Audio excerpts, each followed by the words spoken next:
Welcome to this quick guide where I'm going to show you how to disable Windows Defender in Windows 11. You can also follow the exact same steps if you're using Windows 10. And to start, head to the system tray and click on the Windows Defender icon.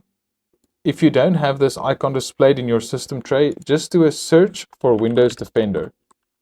On newer versions of Windows, it might be called Windows Security, but just find the app that'll take you to this screen. Once you're inside of the Windows Security or Windows Defender suite, you can click on Virus and Threat Protection. Once you're here, you'll see the option that says Virus and Threat Protection Settings, and then you can click on Manage Settings.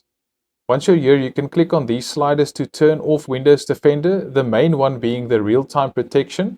So if I go ahead and click on this slider, I'll get a user account control prompt, and I'll just click yes on that. And then you'll see the real-time protection is now off.